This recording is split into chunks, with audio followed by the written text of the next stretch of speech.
लेकिन उससे पहले एक बार मैं यहाँ भी आपको दिखा देता हूँ कि कुछ इससे जो क्वेश्चन पूछा जाता है कई बार। तो जो सबसे पहला हमारा है वो है national mission on education through ICT. इसका हमको क्या क्या चीज़ें याद रखनी है? सबसे पहले इसका जो शॉर्ट फॉर्म है वो याद रखना है, NMEICT। इसका फुल फॉर्म जो होगा वो याद रखना है, national mission on education through ICT, ये याद रखना है। डिस्क्रिप्शन इसका क्या है कि an initiative to enhance education through the use of ICT.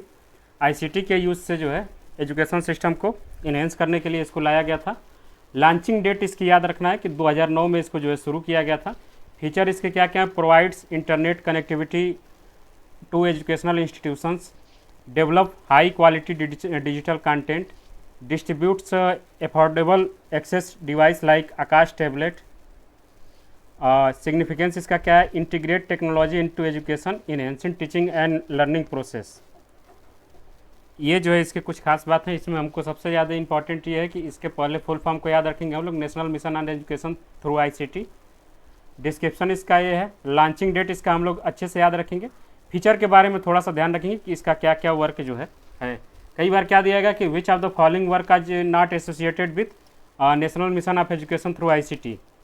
तो हमको थोड़ा सा इसके फीचर के बारे में याद रखना है। इससे रिलेटेड बहुत सारे और फीचर्स जो हो सकते हैं, जैसे कि develop high quality digital content में हो सकता है कि वीडियो मेकिंग दे दे, ऑडियो फाइल्स के बारे में दे दे, audio files related to educational institutions, इस तरीके कुछ हमको चीज़ें अगर दे देता है तो ये थोड़ी थोड़ी बातें हम लोग याद रखेंगे। वो क्लियर है सबको? ओके, हाँ बोलिए।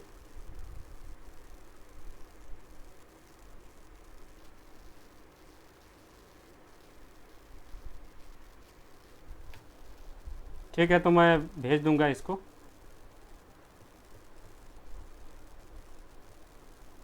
हाँ हाँ, ये तो बात सही है, लेकिन ये- हाँ हाँ, एक बार अगर मैं जल्दी जल्दी से बता देता हूँ तो कई बार चीज़ें जो है वो दिमाग में आपके वो हो सकती हैं। ठीक है, ज़्यादा नहीं, बस 15 मिनट लगेगा, सबको मैं ख़त्म कर देता हूँ। दूसरा है ज्ञान। ज्ञान इसको बोला जाता है हिंदी में, global initiative to academic network. इसका फुल फॉर्म हमको याद रखना, global initiative for academic network. Description इसका है कि a program to brief international expert to Indian institutions to short term teaching and research engagement. क्या है कि इसमें क्या बोला जाता है कि जो बाहर के लोग हैं फॉरेन से पढ़ाने के लिए आते हैं कुछ 6 महीने 8 महीने के लिए, और यहाँ आके अपना कुछ इंगेजमेंट जो है दिखाते हैं। इसको कब शुरू किया गया था? Initiated in 2015। फीचर्स इसके क्या है? Host courses workshop by global experts, encourage collaboration between Indian and international institute, cover diverse field including engineering, science, humanities and social sciences. Significance इसका क्या है? Enriches the academic environment and promote international collaboration in higher education. ठीक है, तो इसका full form को याद रखना है, global initiative of academic network. इसमें क्या है कि बाहर से जो है एक्सपर्ट जो है बुलाए जाते हैं, जैसे कि एलन मस्क को बुलाया जाएगा, बिल गेट्स को, ऐसे कुछ ऐसे एक्सपर्ट हैं जो किसी फील्ड के बहुत जाने माने हैं, तो उनको जो है कुछ शॉर्ट टर्म इंगेजमेंट के लिए बुलाया जाएगा कि आइए हमारे यहाँ जो है आप कुछ बच्चों को बताइए। और इसमें जो है इंडियन इंस्टीट्यूट्स और इंटरनेशनल इंस्टीट्यूशंस जो हैं वो कोलैबोरेशन करती हैं, साथ में कुछ प्रोग्राम जो है वो चलाती हैं। ठीक है, इतना याद रखेंगे। इसको जो 2015 ईस्वी में 2015 में इसको लॉन्च किया गया था। आगे बढ़ेंगे, इम्प्लीबिट के बारे में हम लोगों ने सुना है, ये हमारे काम के बहुत है क्योंकि ये पीएचडी में बहुत ज़्यादा इसका यूज होता है। इंफॉर्मेशन एंड लाइब्रेरी नेटवर्क, ये है, इसको promote library and information service higher education institutions. ये 1991 में शुरू किया गया था यूजीसी के द्वारा। ये बहुत डाटा इंपॉर्टेंट है। इम्प्लीबिट का फुल फॉर्म याद रखेंगे, information and library network. Launch किया गया था इसको 1991 में यूजीसी के द्वारा। फीचर क्या है? Provides access to database, e journals and e books, ये सब जो है ये प्रोवाइड कराता है। सपोर्ट क्या करता है कि लाइब्रेरी ऑटोमेशन एंड नेटवर्किंग को ये सपोर्ट करता है। Manage Shodhganga and other academic services. तो आपसे इसमें पूछा जा सकता है कि which are the following service manage the Shodhganga and शोध गंगा है और शोधार्थी है, इन सब जैसे डाटाबेस को कौन मैनेज करता है? तो हमको याद रखना होगा कि इम्प्लीबिट मैनेज करता है। इम्प्लीबिट को 1991 ईस्वी में जो यूजीसी के द्वारा शुरू किया गया था।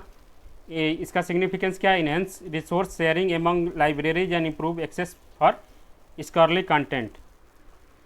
क्लियर है?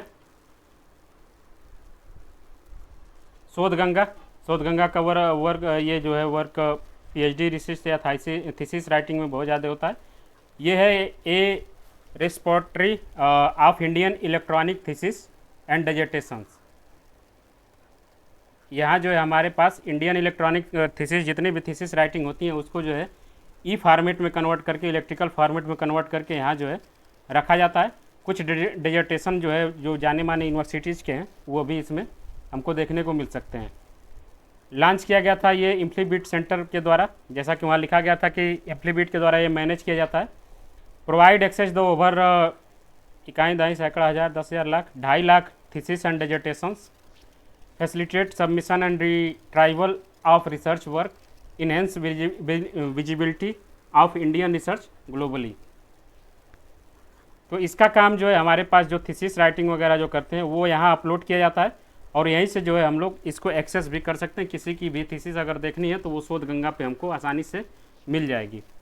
सिग्निफिकेंस इसका क्या है? Prevent duplication of research effort and service as a valuable research and researcher. अब देखिए जो भी थीसिस अगर शोध गंगा के डाटाबेस में अपलोड की कर दी जाती है तो जब भी हम किसी भी न्यू थीसिस के प्लेगरिज्म को जब चेक करेंगे तो इसका जो डाटाबेस है वो डाटाबेस जो यूज होगा कि यहाँ जो कोई चीज़ अगर प्लेग की गई है, कोई चीज़ चुराई गई, कंटेंट चोरी की गई है, तो इससे जो है मैच करता है या नहीं करता है। तो प्लेगरिज्म चेक के लिए जो है शोध गंगा की जितनी भी डाटाबेस है वो एक प्रकार का डाटाबेस का काम करता है कि उसमें जो डाटा है वो इससे मैच कर रही है या नहीं कर रही है। ठीक है, क्लियर है सबको? FOSSEE FOSSEE free libre open source software for education. यह है promote the use of open source software in academia and research. Launch किया गया था इसको IIT बॉम्बे के द्वारा। इससे क्वेश्चन ये बनाया जा सकता है कि which of the following Indian institute are related to FOSSEE. तो हमको याद रखना है कि IIT बॉम्बे के द्वारा इसको लॉन्च किया गया था। इसका है free open source software for education. Feature क्या है? Provide support and resources for software like sky lab, open foam and Python. ये जो है IIT के जो विद्यार्थी होते हैं उनके लिए ज़्यादा यूजफुल होता है। Organise workshop and training programmes, develop and share documentation and tutorials. Significance इसका क्या है? Reduce software cost and educational institution and promotes collaborative development. ये जो है हमारा इसका है फीचर। सबसे ज़्यादा इंपॉर्टेंट क्या है? इसको IIT बॉम्बे के द्वारा शुरू किया गया था। इसका फुल फॉर्म क्या है ये, और इसका जो है काम क्या है कि ये रिसोर्स और सॉफ्टवेयर के लिए जो है सपोर्ट और रिसोर्स जो है वो प्रोवाइड कराता है। इसके एग्जांपल है sky lab, open foam and Python जैसे सॉफ्टवेयर के लिए ये जो है सपोर्ट और रिसर्च जो है ये प्रोवाइड कराता है। ओके, आगे हम लोग बढ़ेंगे। स्पोकन ट्यूटोरियल्स है। स्पोकन ट्यूटोरियल्स ये project promote IIT literacy and self paced audio visual tutorials on free and open source software. ये भी जो है IIT बॉम्बे के द्वारा शुरू किया गया था। तो क्वेश्चन सबसे ज़्यादा यहाँ से ही फिर फ्रेम हो सकता है कि स्पोकन ट्यूटोरियल्स जो है वो किसके द्वारा शुरू किया गया था? तो IIT बॉम्बे के द्वारा। इसमें क्या है कि covers topic such as programming, office tools and graphic designing, available in multiple Indian language, free access and certification option available. ये क्या करता है? इनहेंस करता है digital skills and promotes the use of open source software in education industry. Okay, clear है? आगे है virtual lab. Virtual lab जो है, virtual lab is project by remote access the lab in various discipline for the science and engineering. इसको जो है ये जो है पार्ट है NMEICT। इसको हम लोगों ने अभी आगे पढ़ा था। इसी का जो यहाँ लिखा गया है कि ये जो है उसका एक पार्ट है virtual lab. National mission for education through ICT ऐसा कुछ था, उसका फुल फॉर्म एक बार देख लेंगे हम लोग। ऑफर्स ओवर 100 से ज़्यादा जो है लैब इसमें प्रयोग किए जाते हैं और 700 से ज़्यादा जो है एक्सपेरिमेंट इसमें हम लोग को देखने को मिल सकता है। Allows students to perform experiment remotely, इसको हम लोग रिमोटली जो है एक्सेस कर सकते हैं। Include animation, video and real time data acquisition. Significance इसका क्या है, ये जो है bridge the gap between the theoretical and practical learning specially for students without access the physical lab facilities. ये है virtual lab. National digital library for India NDLI, इसको जो है 2018 ईस्वी में मिनिस्ट्री ऑफ एजुकेशन के द्वारा लॉन्च किया गया था। ये जो है इसमें जो है millions of book article thesis and other academic content जो हम लोग को देखने को मिलता है 10 मिलियन से ऊपर। Accessible to the all age group and academic levels, support search and retrieval through the filtering by subject, source and language. Significance इसका क्या है, provide a vast full educational resource and facilitating research and learning for students and educators. ये जो इसके significance है, हमको बस इतना याद रखना कि NDLI जो है नेशनल डिजिटल लाइब्रेरी का फुल फॉर्म ये है, और इसको जो 2018 ईस्वी में मिनिस्ट्री ऑफ एजुकेशन के द्वारा लॉन्च किया गया था। और इसमें जो हम सभी एज ग्रुप के कोई भी किसी भी स्टेज का हो, किसी भी एज ग्रुप का हो, वो बुक जो है इससे एक्सेस कर सकता है। ओके। ई पाठशाला description and initiate provide high quality education content for post graduate students across the various discipline. ये जो है ये भी जो है NMEICT का एक पार्ट है। इसके फीचर क्या है, offer comprehensive content form of video, e book and quizzes, cover the 17 subject. इससे हमको याद रखना है कि ये जो है ये भी एक इसका एक पार्ट है, national mission on education through ICT, और ये जो 70 से अधिक जो है सब्जेक्ट्स को कवर करता है। और इसमें वीडियो, ई बुक और क्विजेज जो हमको देखने को मिलती है। Develop by subject matter expert from across India. Significance इसका क्या है, facilitate a uniform quality and post graduate education to provide valuable resource for self study. अगला है नेशनल एकेडमिक डिस्पोटरी NAD, ये अभी हाल ही में शुरू किया गया, इसलिए जो इसका थोड़ा सा इम्पोर्टेंस ज़्यादा है। यहाँ हम क्या करते हैं कि हमारे जितने भी एकेडमिक अवार्ड्स हैं, डिग्री, डिप्लोमा, सर्टिफिकेट या मार्कशीट जितने हैं, सब यहाँ जो है हम लोग ऑनलाइन जो है स्टोर कर सकते हैं। इसको जो है 2016 ईस्वी में शुरू किया गया था, नेशनल एकेडमिक डिस्पोटरी को। फीचर इसमें क्या है, ensure safe storage and easy retrieval of academic records, verify academic credential for employer and higher education institutions, reduce the risk of fake certificates and streamlines the verification process। तो इसका ये जो है काम है। आगे है NPTEL, national programme on technical enhance learning. इसको जो है 2003 ईस्वी में शुरू किया गया था। NPTEL जो है 7 IITs एंड IISCs, ये जो है 7 IIT और IISc के द्वारा मिला के जो है इसको बनाया गया है। इसमें web and video courses in engineering, science and technology, management and humanities के हमको देखने को मिलते हैं। 2003 ईस्वी में शुरू किया गया था। इसमें जो है 1300 से अधिक कोर्स जो है वो अवेलेबल हैं। Order certification through the post proctor exams, provide course to material in multiple language to cater the broader audience. ये इसमें हम लोग को देखने को मिलता है। इसका फुल फॉर्म हम लोग याद रखेंगे, और याद रखेंगे कि ये जो है 7 IIT के द्वारा, 7 IIT और IISc के द्वारा जो है शुरू किया गया था, और इसको जो 2003 ईस्वी में लॉन्च किया गया था। ओके। 1300 से अधिक इसमें कोर्स हम लोग को देखने को मिलते हैं। स्वयं के बारे में हम लोगों ने बहुत डिटेल से पढ़ा है। स्वयं जो है 2017 ईस्वी मिनिस्ट्री ऑफ एजुकेशन के द्वारा लॉन्च किया गया था। और ये जो है स्वयं का फुल फॉर्म याद रखेंगे कि study webs of active learning for young expiring minds. ये स्वयं का फुल फॉर्म है, ये हम लोग याद रखेंगे। लॉन्च इसका डेट 2017 है। स्वयं जो क्या करता है, cover a wide range of courses from high school to post graduate level including engineering, humanities, social sciences and management. Course are free to access but certification require a nominal fee passing an exam. Partners जो है इसमें top institutions like IITs, IIM and other leading university जो इसमें partners हैं। Okay, clear है? Okay, इतने जो हम लोगों के हायर एजुकेशन से रिलेटेड कुछ संस्थाएं जो थी वो हम लोगों ने देखा। अब हम लोग को देखना है वेब इवोल्यूशन के बारे में। वेब इवोल्यूशन जो था कि अगर हम लोग थोड़ा सा अगर ध्यान से देखें तो अभी जो हम लोग वेब जो यूज करते हैं वो आज से 20 साल पहले वाले वेब से बहुत ज़्यादा अंतर है, बहुत ज़्यादा फास्ट है, उसमें बहुत सारी चीज़ें जो इंक्लूड की गई हैं। तो 3 प्रकार के वेब हैं।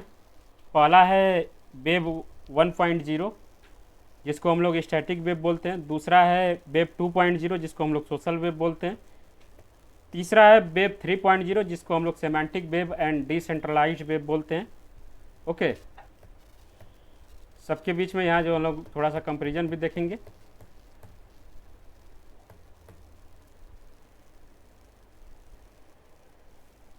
वन 2.0, 3.0 ये तीनों जो एक दूसरे के इवोल्यूटेड रूप वर्जन्स हैं। इसमें कुछ कमियां थी, इसको दूर करके 2.0 बनाया गया। इसमें कुछ कमियां थी तो उसको दूर करके 3.0 बनाया गया। साथ में हम लोग जो इंपॉर्टेंट चीज़ें हैं वो लिखते चलेंगे। सबसे पहला इसमें जो सबसे इंपॉर्टेंट है कि वेब 1.0 को जो माना जाता है उसका नाम वो बोला जाता है द स्टैटिक वेब। इसका एक अदर नाम है द स्टैटिक वेब।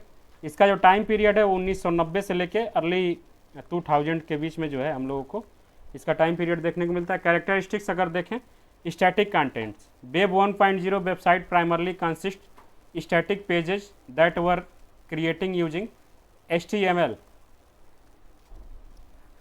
HTML एक प्रकार का प्रोटोकॉल होता है जो किसी भी वेबसाइट के सामने आगे जो है वो लगा होता है। This page were read only meaning users could view the content but could not interact with it. ठीक है, हमने एक बार कमांड दे दिया, उसके बाद जो भी चीज़ें हमारे सामने आएंगी उसके आगे हम उसके फर्दर जो इंटरेक्ट नहीं कर पाएंगे। वन वे कम्युनिकेशन एकदम पूरा। दूसरा है कि लिमिटेड इंटरेक्शन इसमें लिमिटेड है। Are minimal website did not have capability for user generated content, comments and forums. Information sharing, इसमें क्या होता है कि the web was used to mainly for disseminating information, website serve online browsers और catalogs. इसका जो important काम था उस समय शुरू के अगर हम लोग ध्यान देखें, अगर वेब के बारे में थोड़ा सा देखें तो उस समय जो था कि हमको बस इंफॉर्मेशन थोड़ा बहुत जो है इंटरनेट के थ्रू मिल जाता था, क्योंकि इंटरनेट का जो डाटाबेस था वो उतना ज़्यादा वाइड नहीं था, उसमें बहुत सारी चीज़ों को इंक्लूड नहीं किया गया था। उसमें जो लैंग्वेज जो यूज किया जाता था वो थोड़ा लो लेवल का लैंग्वेज था, कोडिंग जो की जाती थी वो थोड़ा लो लेवल की होती थी।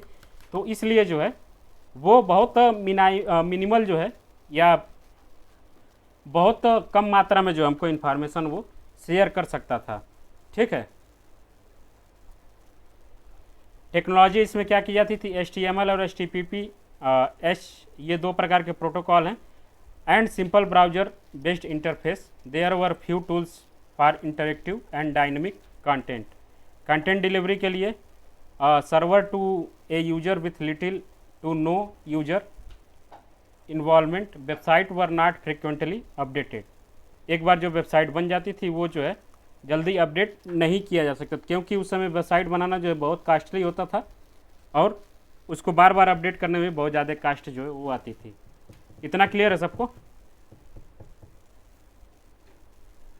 बताइए।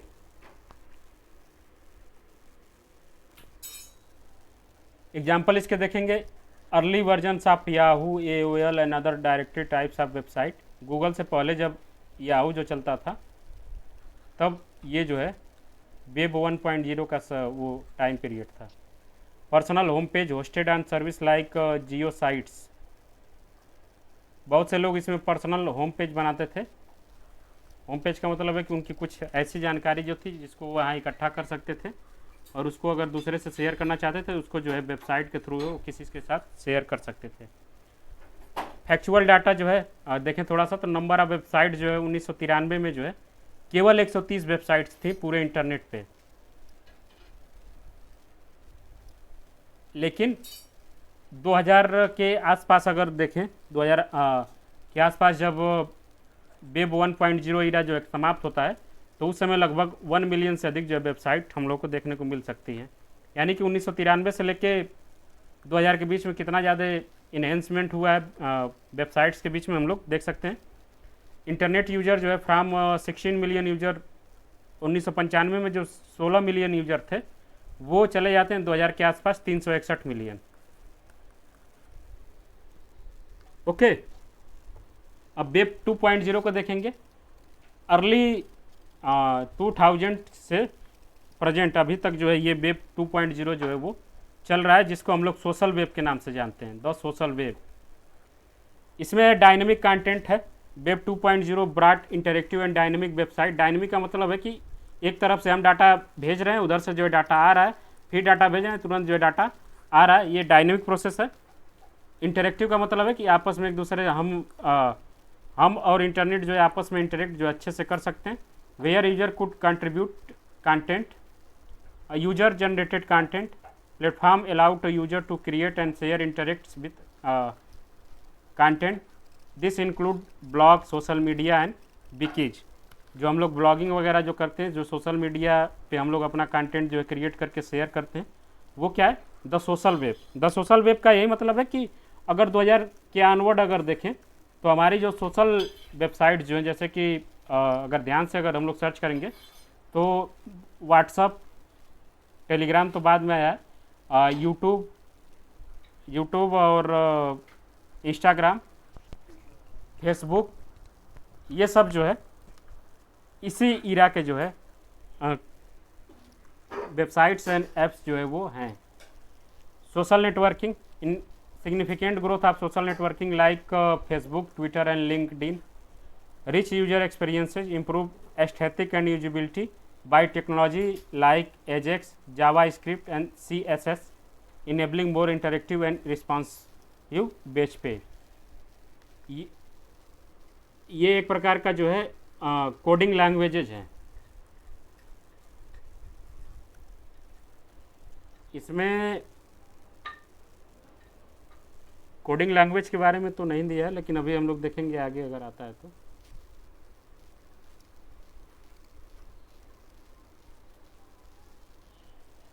कोलैबोरेशन जो है वो enhanced collaborative tools platform such as Google docs, Wikipedia, other shared workspace, ये जो है हमारे कोलैबोरेशन के टूल जो है इसी वेब इरा के हैं। API and mashup, increase the API for integrating different services data from multiple sources into the single application।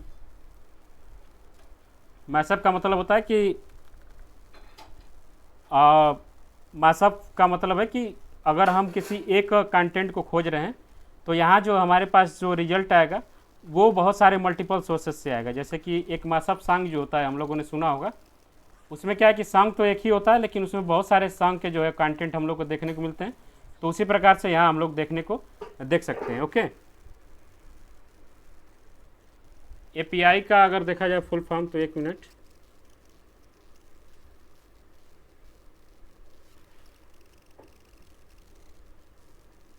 नहीं वो एपीआई नहीं है।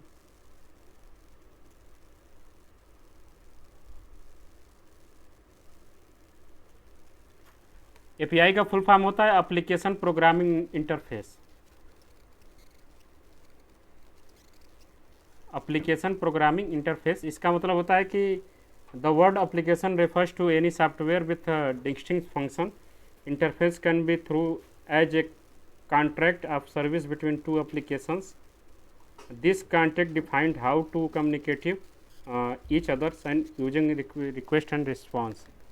एपीआई का जनरली मतलब ये समझेंगे कि दो ऐप जो है वो हैं, वो आपस में एक दूसरे से डाटा जो शेयर कर रहे हैं, और अगर हम इस पर कुछ सर्च कर रहे हैं तो अगर इससे रिलेटेड कोई डाटा यहाँ मिल रहा है तो वो वहाँ से यहाँ आ जा रहा है, वहाँ से यहाँ जो है चला जा रहा है। तो मतलब कि दो ऐप का अगर कोलैबोरेशन हम लोग को देखने को मिलता है तो उसको हम लोग एपीआई बोल सकते हैं, एप्लीकेशन प्रोग्रामिंग इंटरफेस इसका फुल फॉर्म है।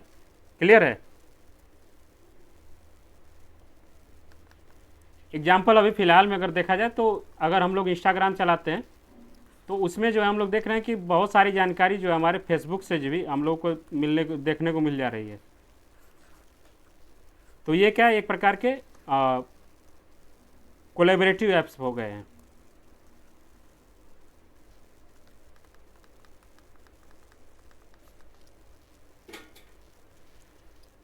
हाँ हाँ, वो यहाँ है, मासअप का वो फुल फॉर्म हो जाएगा।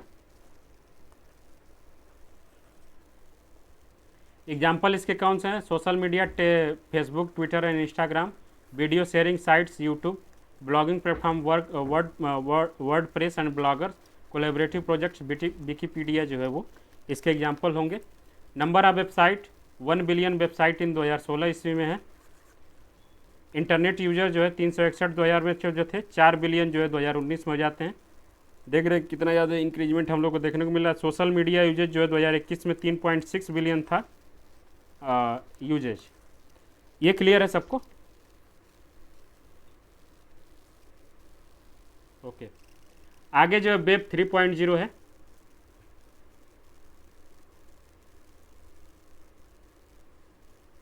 वेब 3.0 है, ये semantic webs and decentralised web इसको हम लोग बोलते हैं। ये और वेब 2.0 एक दूसरे के पैरेलल चलते हैं।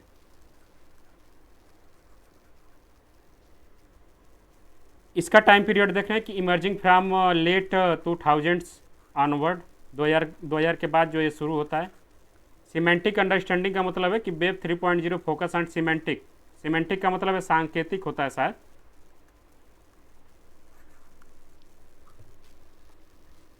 हाँ हाँ,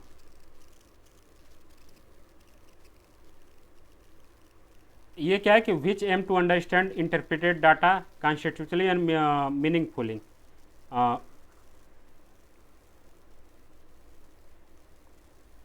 जो गूगल ट्रांसलेटर जो है वो इसका एग्जांपल हो सकता है। गूगल का जो एआई है, हे गूगल या हेलो गूगल वाला, वो हो सकता है। ये सब क्या है, इसके एग्जांपल हैं। इसमें क्या डिसेंट्रलाइजेशन हम लोग को देखने को मिलता है। Increase use of blockchain technology and decentralise data storage and management leading to greater security and control over the personal data. Decentralisation का मतलब इतना है कि एक जो है डाटा अगर कहीं स्टोर होता है, अगर पूरा डाटा जो है एक जगह कहीं स्टोर होता है, किसी एक डाटाबेस में स्टोर होता है, तो वो उसको हम लोग बोलेंगे सेंट्रलाइजेशन, केंद्रीकरण। अगर यही डाटा जो है छोटे छोटे पार्ट में हमारे आवश्यकता अनुसार जहाँ हमको आवश्यकता लगती है वहाँ अगर स्टोर होता है, न कि एक जगह से स्टोर होके, तो वो जो है डिसेंट्रलाइजेशन है। ठीक है। पहले जो था कि वेब, एक मिनट,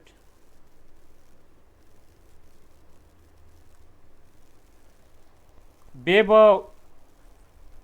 1.0 में और वेब 2.0 में क्या है कि डाटा जो है पूरा एक जगह स्टोर होता था, एक सेंट्रलाइजेशन, एक केंद्रीय अथॉरिटी के पास जो डाटा स्टोर होता था। और वेब यहाँ जो है 3.0 में क्या है, डिसेंट्रलाइजेशन को फॉलो किया गया है। ये डाटा जो है अपनी आवश्यकता अनुसार छोटे छोटे पार्ट में जहाँ ज़रूरत है वहाँ हम लोगों को देखने को मिल सकता है। इसमें सिक्योरिटी ये है कि मान लीजिए कि डाटा जो है पूरी एक जगह स्टोर है, पूरा डाटा एक जगह स्टोर है, और ये जो है थोड़ा थोड़ा डाटा जो है वो एक जगह स्टोर है। अगर कोई वायरस इसमें घुसता है डाटा को चुराने के लिए, तो वो एक ही बार में पूरे डाटा को एक्सेस कर लेगा। लेकिन अगर कोई वायरस यहाँ घुसता है तो जितने जगह डाटा स्टोर है उतने प्रकार के वायरस हम लोगों को लगेंगे, उतने वायरस लगेंगे। अगर कोई मान लीजिए कि कोई वायरस अगर किसी एक डाटा में डाटा बेस में इंटर करता है, तो उसमें जितना डाटा होगा उसी को वो चुरा पाएगा या उसी को इफेक्ट कर पाएगा ना। वो एक प्रकार का ये सिक्योरिटी है। ठीक है।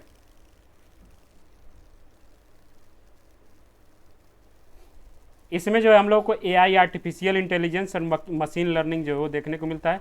Enhance use of AI to provide personalise experience and to process the analysis of data more efficiently. ये कुछ क्लियर है? एआई के बारे में सभी लोग जानते हैं। तो एआई का जो लॉन्च हुआ है वो इसी के दिन, इसी वेब 3.0 का ही देन है। ओके।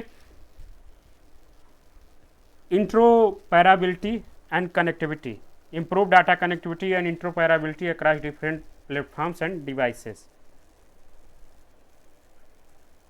एक डिवाइस से या एक डाटाबेस से दूसरे डाटाबेस को कनेक्ट करने की जो कनेक्टिविटी है उसको इसमें इन्हेंस जो है हम लोग को देखने को मिलेगा कि बहुत अच्छा है।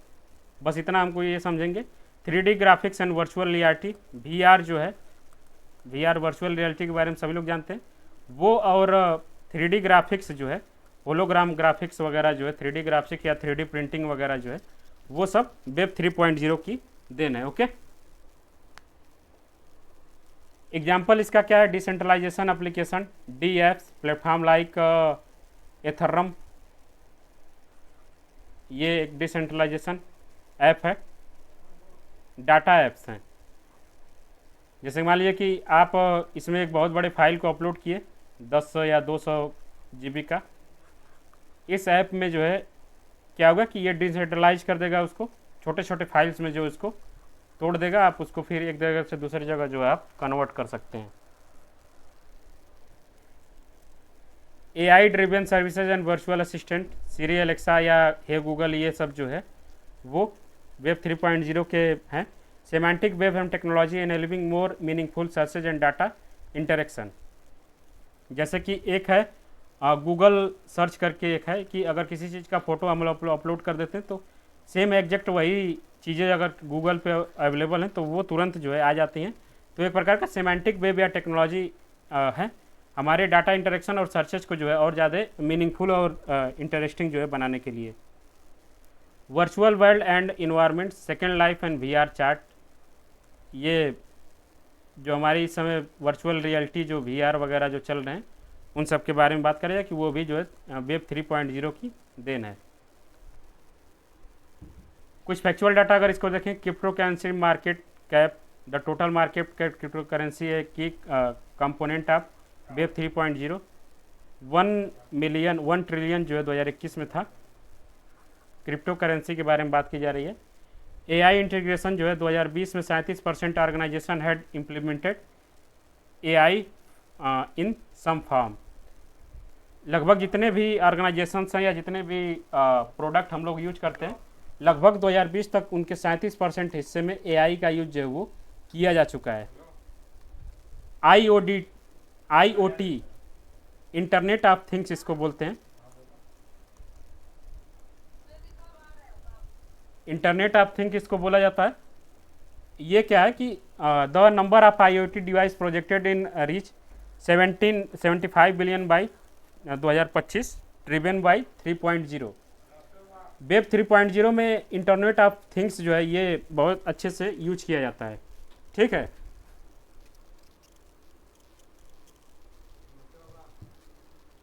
इंटरनेट ऑफ थिंग्स जो एक प्रकार का ये सर्विस होता है, जिसको मैं एक बार अच्छे से बताता हूँ आपको।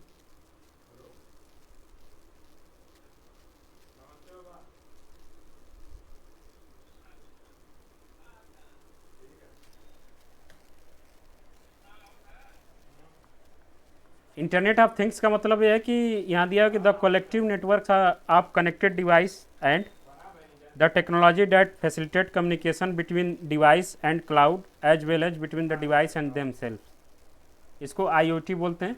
जैसे कि हम लोग जो है एलेक्सा से अगर कोई चीज़ क्वेश्चन करते हैं तो एलेक्सा जो है तुरंत उन सारी चीज़ों को क्लाउड से जो है एक्सेस करती है और उसके बाद ये जो है हमें जो है इसका रिजल्ट वो देती है।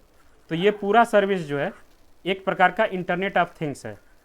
कई प्रकार के डिवाइसों का अगर कोलैबोरेशन किया जाता है एक साथ कि वो जो है अपने रिजल्ट को जो और ज़्यादा इन्हेंस कर सके, तो वो सब मिला के एक प्रकार का इंटरनेट ऑफ थिंग्स है। ये जो है वेब 3.0 की एक उपज है। ठीक है, क्लियर हुआ कुछ? अब थोड़ा सा इसमें देख लेते हैं जल्दी जल्दी एक बार सारी चीज़ों को हम लोग जो पढ़ा है उसी को रिकैप कर लेंगे। टाइम पीरियड इसका अर्ली 90s से लेकर 2020 तक है। इसका जो है अर्ली 20s से लेकर प्रेजेंट तक है। इसका जो लेट 20s से लेकर अभी प्रेजेंट तक है। ये दोनों जो एक प्रकार के पैरेलल चलते हैं। ठीक है, कंटेंट टाइप ये स्टैटिक है, रीड ओनली है। इसको हम लोग केवल पढ़ सकते हैं, इसमें जो है अपना कोई वो नहीं कर सकते हैं। ये जो है डायनामिक है और यूजर जनरेटेड है। ये जो डायनामिक है इसमें हम लोग रीड भी कर सकते हैं और रोट भी कर सकते हैं। और यूजर जनरेटेड है, जैसे कि फेसबुक वगैरह पे अपना कंटेंट हम लोग अपलोड भी कर सकते हैं। फेसबुक, इंस्टाग्राम, यूट्यूब, ये सब जो है ये वेब 2.0 के एग्जांपल हैं। ये क्या कॉन्टेक्चुअल है, यूजर स्पेसिफिक है। कॉन्टेक्चुअल है कि मतलब कि हमको जिस कॉन्टेक्स्ट में जो चीज़ें चाहिए वो हमारे तक पहुंचाई जाएगी। और यूजर स्पेसिफिक का मतलब है जिस टाइप का जो यूजर है। जैसे कि इंस्टाग्राम में एक फीचर अभी आप लोगों ने कभी महसूस किया होगा कि बहुत लोग बोलते हैं कि ऐसा लगता है कि इंस्टाग्राम हमारी बातों को सुनता है। अगर हम लोग का मूड जो है थोड़ा सा ऑफ है तो उस प्रकार की चीज़ों को वो करता है। हम लोगों ने गलती से कोई चीज़ अगर सर्च कर ली कि बैग हमको चाहिए, तो हम लोग देखेंगे कि जो हमारे पास ऐड जो आएंगे अब वो केवल उसी चीज़ के आएंगे जो हमारे हिस्ट्री के ऊपर जो आएंगी, हमारे कुकीज़ में जो है। ओके, तो ये एक प्रकार का वेब 3.0 का काम है कि कॉन्टेक्चुअल और यूजर स्पेसिफिक जो इसमें सारी चीज़ें हमारे तक प्रोवाइड कराई जाती हैं। इंटरेक्टिव अगर देखा जाए इंटरेक्टिविटी, तो ये लिमिटेड है। इसमें जो है हाई है, इसमें जो है हाईली पर्सनलाइज है, एआई ड्रिवाइन है। इसमें जो है हाई है लेकिन ये पर्सनलाइज नहीं है, लेकिन यहाँ जो है हाई है और एक व्यक्ति यूजर व्यक्ति विशेष के तौर से जो है ये इसको बनाया गया है। और इसमें जो है एआई का भी यूज वेब 3.0 में किया गया है। प्राइमरी टेक्नोलॉजी जो इसमें यूज की जाती है वो है HTML और HTTP। ये जो एक प्रकार के मैंने बताया कि क्या प्रोटोकॉल्स जो हैं ये हैं। इसमें जो वेब 2.0 में Ajax, Java script and CSS, XML और API जो है ये यूज किया जाता है ये टेक्नोलॉजी के रूप में। और यहाँ जो है blockchain, AI, ML, semantic, web और VR और AR ये सब सारी चीज़ें यूज की जाती हैं। यूजर पार्टिसिपेशन जो है इसमें बहुत पैसिव होता है, बहुत ज़्यादा जो है यूजर का पार्टिसिपेशन जो है वो कम होता है। इसमें जो एक्टिव होता है इसमें जो इन्हेंस्ड होता है collaboration and interaction. Platform example अगर देखें, अर्ली याहू, AOL और geo site, Facebook, YouTube, Wikipedia, Twitter जो है इसके एग्जांपल हैं। इसमें जो है Ethereum, AI services, Siri, Alexa और VR चैट जो है ये एक प्रकार के वेब 3.0 के हैं। सोशल नेटवर्किंग में non existence, extensive, decentralise social platform जो इसमें हम लोग को देखने को मिलते हैं। डाटा कंट्रोल, इसमें सेंट्रलाइज होता है। इसमें centralise but more user centric. इसमें जो डाटा वो सेंट्रलाइज होता है लेकिन ज़्यादातर जो है वो यूजर सेंट्रिक होता है। लेकिन इसमें जो है वेब 3.0 में एकदम डिसेंट्रलाइज होता है और उसमें जो है ब्लॉकचेन टेक्नोलॉजी की यूज हम लोग करते हैं। Search and browsing, basic keyword search, enhance with user inputs and tagging, tag वगैरह जो यूज किया जाता है वो 2.0 में यूज किया जाता है। Semantic search and AI driving recommendations जो है इसमें हम लोग को वेब 3.0 में देखने को मिलता है। इसके बाद प्राइमरी यूज जो है इसका इंफॉर्मेशन एंड डिसेमिनेशन है। Social interaction and content sharing इसका है वेब 2.0 का। स्मार्ट एप्लीकेशन एंड IoT और इंटीग्रेशन ये सब जो वेब 3.0 का है। कनेक्टिविटी जो है इसमें लो है, इसमें हाई है, इसमें जो है वेरी हाई है। इंट्रोपेरेबल एंड डिवाइसेस, मतलब एक साथ कई प्रकार के डिवाइसेज जो है कनेक्ट हो सकती हैं इससे। की इनोवेशन जो है बेसिक वेब ब्राउजिंग के लिए किया गया है। Social media, blogs and wikis के लिए इसको किया गया है। स्मार्ट कॉन्ट्रैक्ट डिसेंट्रलाइज एप्लीकेशन के लिए इसका जो है वो इनोवेशन जो है वो किया जाता है। पर्सनलाइजेशन इसमें थोड़ी भी नहीं है, इसमें बेसिक पर्सनलाइजेशन होता है, इसमें जो है एडवांस पर्सनलाइजेशन होता है। सिक्योरिटी, इसमें बेसिक HTTP को जो है सिक्योर किया जाता है। इसमें इम्प्रूव सिक्योरिटी प्रोटोकॉल्स जो है HTTPS का यूज किया जाता है। इनहेंस्ड सिक्योरिटी ब्लॉकचेन क्रिप्टोग्राफी का यूज वेब 3.0 में किया जाता है। ओके, तो ये आपको क्लियर हुआ क्या? Web evolution.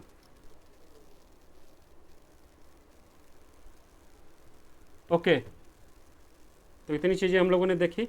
हमारा जो है लगभग 1 या 2 क्लास और लगेगा ICT में, ये पूरी तरीके से ख़त्म हो जाएगा। छोटे जो थोड़ी थोड़ी चीज़ें छूटी हुई हैं उसको हम लोग देखेंगे। अभी तक क्या क्या चीज़ें हम लोगों ने नहीं पढ़ा है, कुछ किसी को आइडिया है?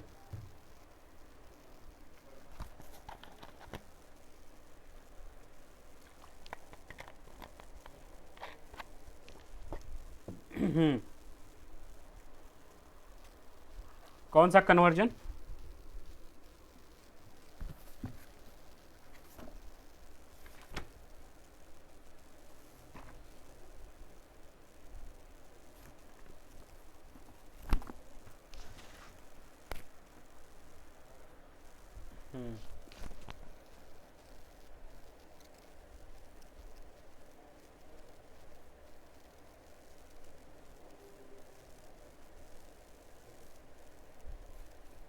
ये वाला बोल रहे हैं ना।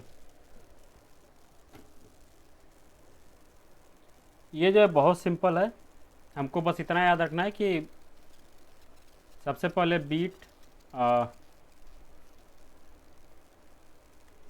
Beat, nibble, byte, kilo byte. बस इतना याद रखना है कि सबसे पहले हम क्या करेंगे, कोई भी अगर चीज़ है तो उसको जो है बाइट में कन्वर्ट करेंगे। बाइट में कन्वर्ट करने के लिए क्या है कि 1 किलो बाइट में जो है 1024 बाइट्स जो है वो होते हैं, और 1 मेगाबाइट में 1024 किलो बाइट्स होते हैं, और इसको 1024 से मल्टीप्लाई कर देंगे तो ये बाइट्स में जो है कन्वर्ट हो जाएगा। ये सीक्वेंस सबको याद है, byte, kilo byte, MB, GB, TB, PB। ये सीक्वेंस सबको याद होना चाहिए, byte, kilo byte, MB, GB, TB और PB। सब में जो है 1024, 1024,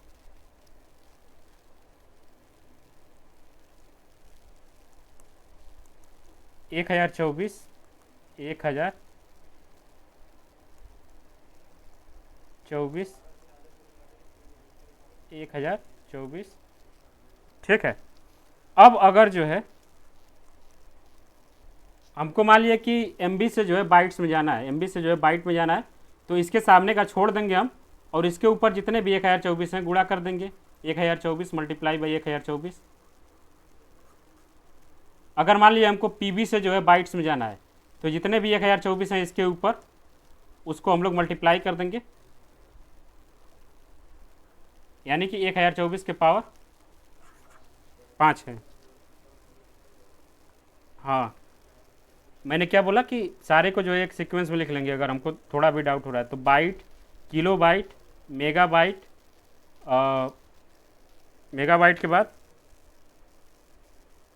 giga byte, tera byte, peta byte. सबके सामने 1024 हम लोग लिख लेते हैं।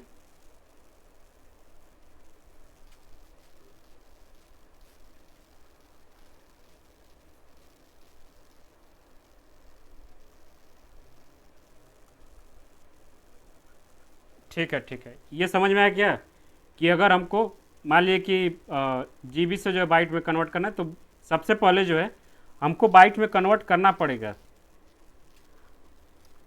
अगर किसी को भी कन्वर्जन करना है तो GB से बाइट में कन्वर्ट कर लिए, तो इसके लिए क्या करेंगे, इसके सामने का छोड़ देंगे, ऊपर का जितना तीनों है उसको हम लोग मल्टीप्लाई कर देंगे, गुणे 1024। इतना जो है हमारा बाइट हो गया। अब एक बाइट में जो है 8 बिट होता है, एक बाइट में जो है 8 बिट होता है, और एक निबल में जो है 4 बिट होता है, 8 बिट। हाँ, एक बाइट में जो है 8 बिट होता है, और एक निबल में जो है 4 बिट होता है। तो हम लोग देख सकते हैं कि एक बाइट को हम लोग, एक निबल को 1/2 बाइट लिख सकते हैं, या एक बाइट को 2 निबल लिख सकते हैं। तो अगर मान लिया कि सारे को हम लोगों ने बाइट में कन्वर्ट कर लिया है, बाइट में कन्वर्ट कर लिया, उसको अगर 8 से मल्टीप्लाई कर देंगे तो वो बीट में कन्वर्ट हो जाएगा, और उसके अगर इक्वल कर देंगे 2 निबल के या 1/2 बाइट के, तो वो हमारा आसानी से निबल से बाइट में जो कन्वर्ट हो जाएगा। कुछ समझ में आया? जैसे कि मान लिया कि आपसे पूछा जा रहा है कि 6 GB में कितने निबल होंगे, या 6 MB ले लीजिए, ज़्यादा बड़ा हो जाएगा। 6 MB में कितने निबल होंगे?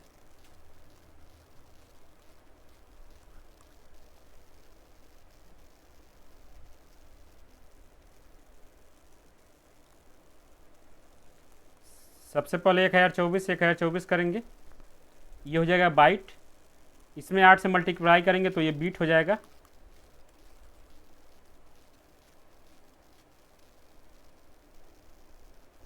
बताइए।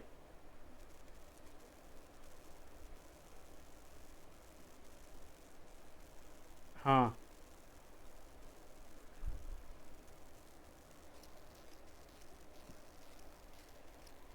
अब जो है एक निबल में जो है 4 बीट होता है, एक निबल में 4 बीट होता है और हमारे पास इतना बीट है, तो एक बीट में कितना निबल होगा, 1/4। 1/4 का अगर हम लोग इसमें मल्टीप्लाई कर देंगे तो ये जो है निबल में कन्वर्ट हो जाएगा।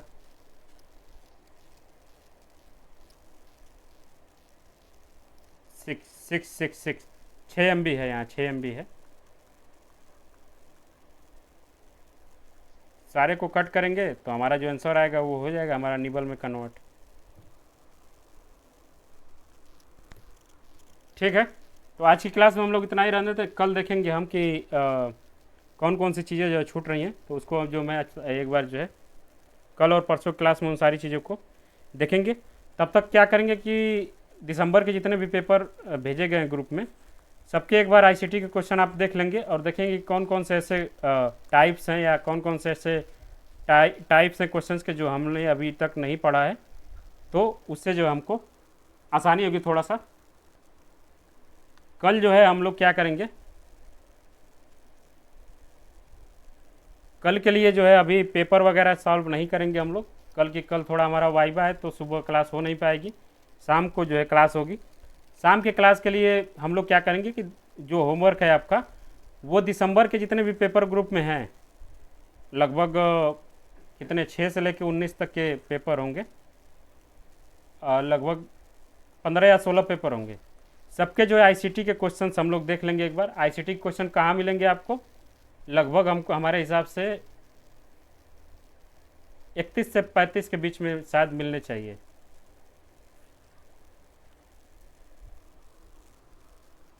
तो उसको जो देख लेंगे कि कौन कौन से टाइप क्वेश्चन हमसे छूटे हुए हैं, तो फिर आगे जो है हम लोग कल की क्लास में बात करेंगे। अगर कोई ऐसा है जो सॉल्व करेगा तो एक लिस्ट जो है वो बना के भेज देगा कि सर ये टाइप जो है हम लोगों ने नहीं पढ़ा है, तो फिर मैं उसको जो है अच्छे से कल की क्लास में एक्सप्लेन कर देंगे। कोशिश करिए कल 5 बजे से पहले जो है उस लिस्ट को भेजा जाए, ताकि 3 घंटे में उससे रिलेटेड कंटेंट को जो है इकट्ठा कर सकूं और अच्छे से उसको पढ़ा सकूं। ठीक है, कौन करेगा ऐसा, किसी एक आदमी को जिम्मेदारी लेना होगा, नहीं तो पता चला कि कल सब लोग गायब हो गए। तो राशि आप कर रही हैं, ठीक है, बहुत अच्छा। हाँ हाँ, आईसीटी के सारे क्वेश्चन सॉल्व करेंगे और उससे रिलेटेड जो भी कंटेंट ऐसा है जो नहीं पढ़ा है, प्राची हमको श्योरली जो है वो भेजेंगी, लेकिन बाकी लोग भी हमको करेंगे, सॉल्व करेंगे 5 बजे से पहले। ठीक है, ओके, ठीक है, मिलते हैं तब कल की क्लास में हम लोग।